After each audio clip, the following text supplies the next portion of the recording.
Assalamualaikum warahmatullahi wabarakatuh. Selamat pagi, salam sejahtera bagi kita semua. Selamat datang di Bincang Sehat yang berjudul Penyakit Diare pada Anak. Pada kesempatan kali ini kami akan membahas secara mendalam mengenai penyakit diare yang sering terjadi pada anak. Untuk pembahasan lebih dalam, pada hari ini telah hadir narasumber kita, Letkol CKM Koat, Dr. Yulinar, MSc SPA. Beliau dokter spesialis anak dari Rumkit tingkat 2, Dr. Sujono Magelang. Selamat datang Dr. Yulina. Selamat pagi Dr. Happy. Selamat pagi pemirsa semua. Siap, izin. Pada kesempatan pagi ini dokter, izinkan kami mengetahui penyakit diare pada anak, izin dokter. Baik. Siap. Ya. Jadi sebelumnya dokter, apa sih penyakit diare pada anak itu dokter, izin? Oke, penyakit diare ya. Jadi per definisinya diare itu gini dok, kalau anak itu mengalami perubahan frekuensi atau perubahan konsistensi BAB, perubahan frekuensi BAB dan perubahan konsistensi tinjanya waktu BAB gitu dok. Jadi misal sehari biasanya BAB-nya 2 kali, terus ini kok menjadi 5 kali frekuensinya, atau biasanya tinjanya itu berbentuk gitu ya dok, pasta, seperti pasta, terus ini kok menjadi cair atau lembek. Nah itu sudah masuk kriteria diare. Ya, gitu ya dokter, izin. Jadi berdasarkan frekuensi dan konsistensi tinjanya. Siap. Ya. Terus izin dokter, sebenarnya penyakit diare pada anak itu penyebabnya apa ya dokter? Kalau pada anak-anak itu sebagian besar 60% penyebabnya itu virus, dan virus yang terbanyak adalah jenis rotavirus dan norovirus. Kemudian penyebab-penyebab yang lain ya ada yang karena intoleransi laktosa, karena alergi, kemudian karena penyakit-penyakit tertentu, atau juga bisa oleh diare dok, misal disentri, kemudian bisa juga oleh amuba gitu dok, iya, bakteri dan parasit, bisa juga oleh kecacingan, cacing, ya, terutama di negara kita yang masih negara berkembang ya dok, yang higiene sanitasinya juga mungkin di beberapa tempat masih kurang, jadi infeksi kebanyakan infeksi itu. Ya dok, pada anak-anak itu ya dokter, izin. Oh siap. Jadi saya sendiri seorang ibu ya dokter ya. Jadi sebenarnya apa tanda dan gejala yang perlu kita waspadai dokter sebagai seorang orang tua? Gejala apa sih dok pada diare, gejala dan tanda yang harus kita waspadai gitu? Yang pertama kan kita sesuai tadi kriteria diare itu apa gitu ya dok ya. Jadi ada perubahan frekuensi BAB atau ada perubahan konsistensi tinjanya. Ya itu berarti kita waspada bahwa oh ini anak kita kena diare nih gitu ya. Kemudian kita harus tahu bahwa bahaya diarenya itu apa, bahayanya diare itu apa gitu ya. Bahaya diare yang sampai menyebabkan kematian itu karena dehidrasinya dok, ya karena kurang cairannya ya.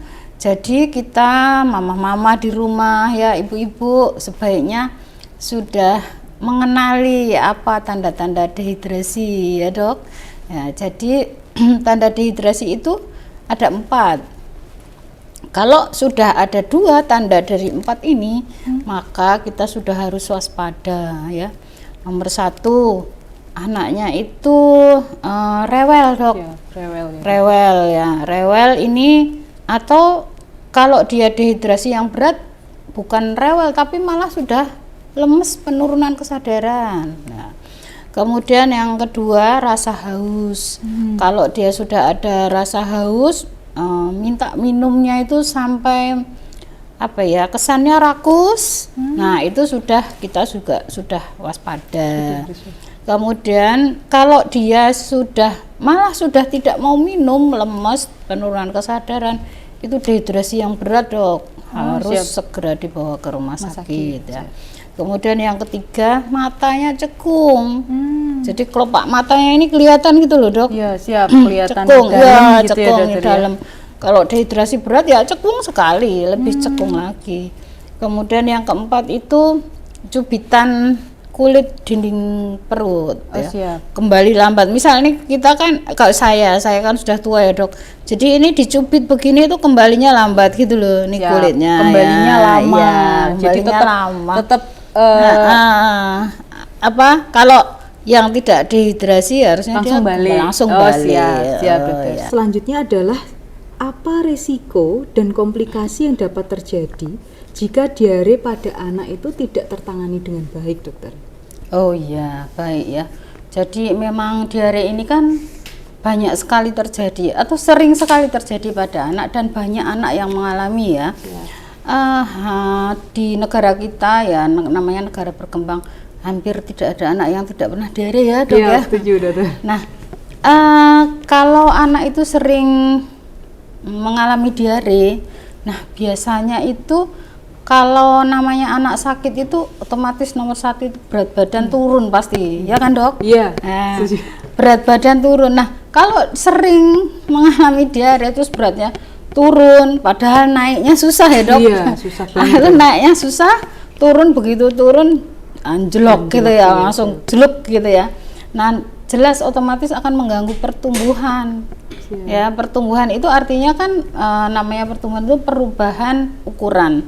Ukuran itu bisa berat badan, bisa panjang badan atau tinggi badan ya. Nah, itu kalau dia pertumbuhannya terganggu, otomatis imunnya juga terganggu, Dok. Jadi makin pertumbuhannya terganggu, anak-anak makin sering imunnya makin turun, jadi dia akan mudah risiko terinfeksi, kemudian sakit.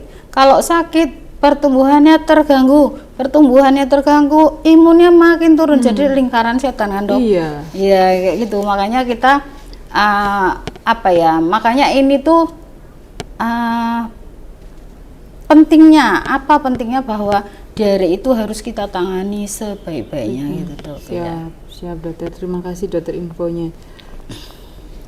Selanjutnya, dokter, yang sering kita rasakan ya sebagai seorang ibu, sebenarnya apa pengobatan yang paling efektif, dokter, untuk diare pada anak?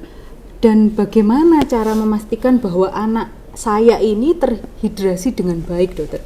Seperti yang kita tahu kan kalau anak sakit itu susah sekali makan dan minumnya gitu, dokter Ici. Iya, baik. Jadi tadi kan kita sudah bahas ya bahwa bahayanya diare itu terletak pada dehidrasinya ya. Jadi menurut referensi yang dikeluarkan oleh Kemenkes dan WHO ya, kalau Kemenkes itu sudah mengeluarkan buku saku lintas diare itu, Dok. Lintas diare itu artinya 5 langkah tuntaskan diare. Ya. Jadi nomor 1 itu karena bahayanya adalah dehidrasi, nomor 1 cairan, Dok. Kalau ibu-ibu yang di rumah, pertolongan pertama ya paling gampang diberi oralit. Jadi saya menyarankan ibu-ibu yang mempunyai putra yang masih balita, di rumah selalu ada oralit untuk pertolongan emergensi ya, Dok. Kalau putranya mengalami diare. Nah, ini nanti dosisnya seberapa itu tergantung dari derajat dehidrasinya. Nah, kalau misal pertolongan pertama pada anak yang mengalami diare di rumah, untuk anak yang di bawah 1 tahun paling mudah ya, Dok, itu setiap kali BAB itu diberi oralit antara 50 sampai 100 cc. 50 sampai 100 cc. Ya. Kalau di atas di 1 tahun antara 100 sampai 200 cc. Jadi 1 gelas blimbing itu setengah sampai 1 gelas blimbing. Atau kalau ada yang masih menggunakan dot botol kan ada cc-nya gampang ya, Dok ya. Itu. Yang nomor 2 harus diberi zinc. Mengapa diberi zinc? Karena ternyata dari penelitian anak diare itu kadar zinc dalam tubuhnya itu menurun drastis. Dan dari penelitian ternyata bahwa pemberian zinc untuk anak diare itu akan menurunkan mempersingkat durasi durasi diarenya dan mencegah diare sampai 3 bulan ke depan. Ya, jadi ini zinc itu wajib diberikan untuk anak diare. Kemudian yang ketiga, nutrisi. Jadi anak diare itu bukan malah dipuasakan, tapi justru ditambah maemnya. Karena ada beberapa kepercayaan atau konsep bahwa anak diare jangan dikasih makan, nanti kalau dikasih makan nanti dia jadi diare, gitu ya. Padahal justru kalau nggak dikasih maem, penyembuhannya dari mana dong, gitu ya. Kemudian yang nomor 4, kalau diare itu ada tinjanya, ada darahnya, lendir darah gitu, maka perlu diberi antibiotik. Kalau tidak usah. Tidak perlu ya dokter ya. Dan antibiotik ini harus dibeli dengan resep dokter, jadi harus periksa ke dokter ya. Kemudian yang nomor 5, konsultasi ke dokter. Jadi untuk memastikan apakah ini anak saya dehidrasi atau tidak gitu. Dehidrasinya dehidrasi berat atau tidak berat gitu. Jadi sebaiknya konsultasi ke petugas kesehatan ya. Boleh bidan, boleh dokter, boleh perawat gitu ya. Gitu dok. Jadi penanganannya sebetulnya mudah, karena sebetulnya diare itu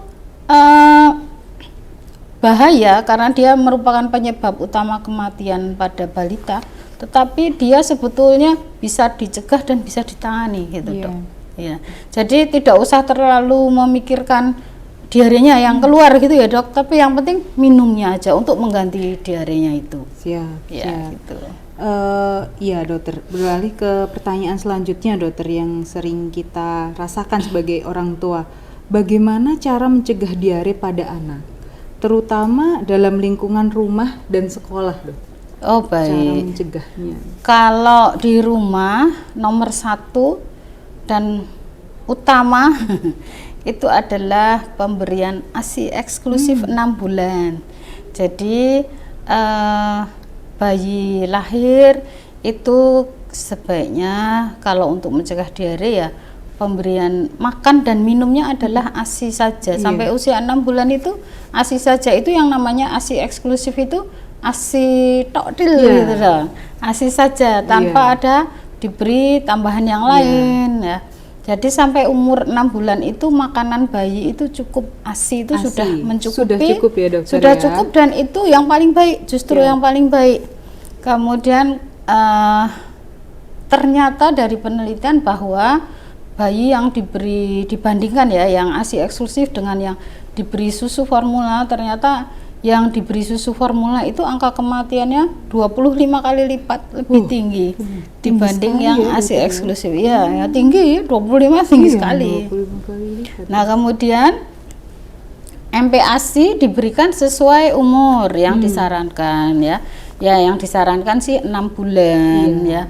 Dimana 6 bulan itu rata-rata memang bayi sudah siap menerima MPASI. Jadi lehernya ini sudah tegak, sudah tidak mingklong-mingklong gitu ya. Terus sudah bisa memegang benda, terus dia kalau melihat orang makan dia sudah ingin pengen memasukkan makan gitu ya. Pengen udah kecep gitu. Nah, kemudian walaupun diberi ASI, MPASI, tetapi ASI tetap dilanjutkan. Berarti kalau sudah 6 bulan berarti sudah tidak eksklusif dok, karena sudah MPASI. Dan ASI itu diberikan sampai umur 2 tahun. Sampai 2 tahun. Ya. Sesuai ajaran agama kita juga. Nah, 2 tahun. Kemudian selain itu untuk mencegah ya, karena penyebab diare itu terbanyak adalah virus, dan virusnya yang terbanyak adalah rotavirus. Ternyata dunia kedokteran sudah membuat vaksin rotavirus. Nah, dan itu ternyata juga sudah masuk program pemerintah loh dok. Oh iya. Oh berarti kabar bahagia ya dok. Ya, jadi ya itu atas usulan kami ya, IDAIA, Ikatan Dokter Anak Indonesia, membuat rekomendasi kepada pemerintah. Karena memang beban penyakit diare itu banyak ya, besar ya. Jadi pemerintah sudah menyediakan vaksin rotavirus ya, vaksin rotavirus. Nah, ini diberikan pada usia 2 bulan dan 3 bulan. Kalau yang program pemerintah memang hanya 2 kali saja 2 kali saja. Ya, karena yang digunakan adalah vaksin yang monovalen.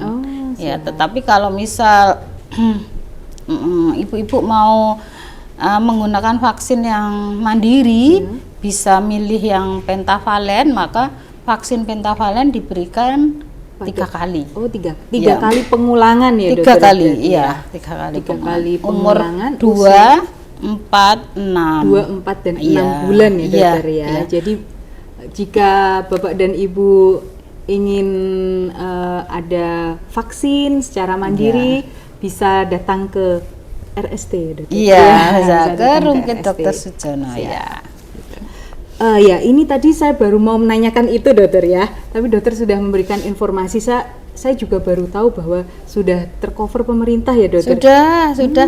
Jadi kalau misal yang program pemerintah itu ibu-ibu bisa mendapatkan di puskesmas ya dokter ya. Di posyandu. Dan itu secara gratis. Pemberiannya tidak disuntik tetapi melalui mulut. Ditetes di mulut ya. Berarti tapi izin dokter, itu vaksinnya ada memberikan panas atau tidak gitu dokter? Mungkin informasi kalau secara teori ada dok, tapi ternyata kenyataannya jarang. Ya, langka yang ini, jadi enggak usah khawatir. Tapi manfaatnya lebih besar ya dokter. Lebih besar manfaatnya. Selanjutnya dokter, ini yang terakhir.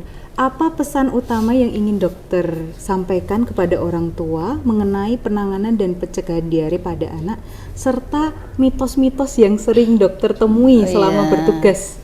Ya, saya kebetulan konselor laktasi ya. Dokter. Jadi saya konselor laktasi modul WHO, saya sudah menempuh pelatihannya. Jadi sebagai konselor laktasi, pesan saya kepada ibu-ibu agar memberi ASI eksklusif 6 bulan, kemudian diteruskan sampai umur 2 tahun, dan umur 6 bulan ditambah dengan MPASI. Kemudian mitos bahwa kalau diare itu ngenteng-ngentengi gitu tambah pinter gitu itu mitos ya. Ternyata mitos saja. Sebetulnya namanya ngenteng-ngenteng menjadi enteng kan, berarti kalau enteng kan jadi tidak tumbuh. Karena kalau namanya tumbuh itu kan bertambah ukuran berat badan, panjang atau tingginya gitu ya. Jadi kalau dia jadi enteng kan berarti tidak tumbuh dong.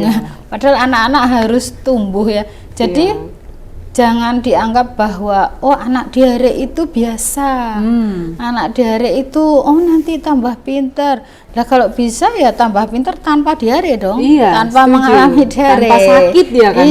Gitu. Jadi ya terus juga untuk mencegah, selain itu ASI eksklusif, vaksin gitu juga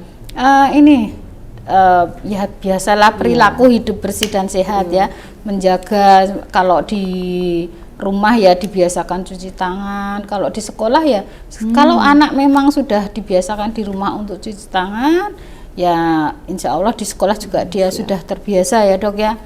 Kemudian itu mitos bahwa diare harus segera dihentikan dengan obat diare itu sebaiknya jangan ya dok. Itu WHO maupun Kemenkes itu tidak merekomendasikan, karena ternyata diteliti anak yang diare kemudian mendapat anti diare justru banyak yang mengalami bahaya efek samping ya. Jadi kan kalau anak diare itu kan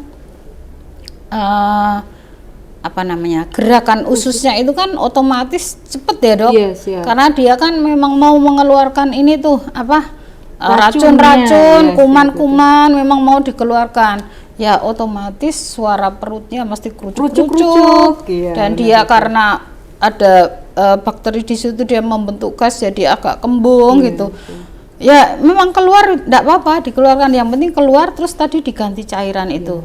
Ternyata diteliti bahwa obat anti diare itu bekerjanya melambatkan gerakan usus. Nah, ternyata kalau gerakan usus itu yang tadinya cepat kemudian diberi obat yang melambatkan, ternyata sering terjadi tidak tidak koordinasi gitu ya dok. Ada yang cepat, ada yang sudah lambat gitu. Terus nanti akhirnya malah usus kejepit usus masuk gitu ya, dok, ususnya itu namanya invaginasi. Dan kalau kondisi yang ringan itu bisa masih bagus ya, tidak busuk, itu ya dilepaskan, tapi tetap melalui proses operasi dok. Ya, tapi kalau dia yang sudah busuk karena dia kejepit sehingga aliran darah terganggu kemudian membusuk, maka ususnya harus dipotong dok. Dan itu harus operasi loh dok. Jadi mending kita ya sabar mengganti popok, sabar nungguin, sabar memberi telaten, memberi minum, tapi aman gitu loh. Jadi dokter, tadi kan dokter sudah memberikan ilmu kepada kita dan pengalaman sharingnya tentang mitos-mitos yang sedang berkembang. Yang perlu kami tahu dokter, sebenarnya apa yang tidak boleh kami berikan kepada anak kami jika mengalami diare? Ada nggak dok, misal pantangan-pantangan atau apa gitu yang perlu kita waspadai gitu dokter izin? Oh iya, ya itu tadi ya, yang pertama tadi kan yang tidak boleh diberikan tuh anti diare itu ya, itu tidak direkomendasikan karena ternyata justru lebih berbahaya, banyak bahayanya. Kemudian kan sering orang memberi teh kental gitu ya, ternyata teh kental itu justru dia menarik air ke dalam usus, nanti justru diarenya makin berat. Iya, makin berat. Kemudian pemberian tajin ya, kok tajin ya boleh-boleh saja, tetapi nomor satu kan seperti yang saya sebutkan tadi, yang penting adalah cairan. Kalau tajin itu gini, tajin itu kan itu ya yang beras ya, mungkin dia mengandung kulit beras, ada vitamin B1 atau apa, ya mungkin baik-baik aja, tapi penelitiannya kan belum ada yang menyebutkan bahwa ini memang bermanfaat, tapi mungkin tidak ada ruginya. Tapi jangan melupakan yang wajib. Yang wajib tadi kan cairan ya, oralit. Kalau tidak ada oralit ya kuah sop atau jus buah boleh, jus buah. Kalau kepepet sekali ya yang disebut dulu larutan gula garam gitu ya dok. Tapi sekarang itu cari oralit itu kan gampang sekali di mana-mana ya. Dan oralit yang sekarang itu kan sudah disempurnakan yang formula WHO ya, yang disempurnakan dengan osmolaritas yang lebih rendah gitu. Jadi komposisinya lebih pas ya pakai itu. Kemudian apalagi ya, jangan memuasakan yang tadi ya. Iya, itu yang jangan penting memuasakan, ya. Terus sering ya orang memberi probiotik. Iya dokter, gimana ya dokter ya? Iya probiotik ya. Probiotik itu adalah bakteri baik untuk usus ya.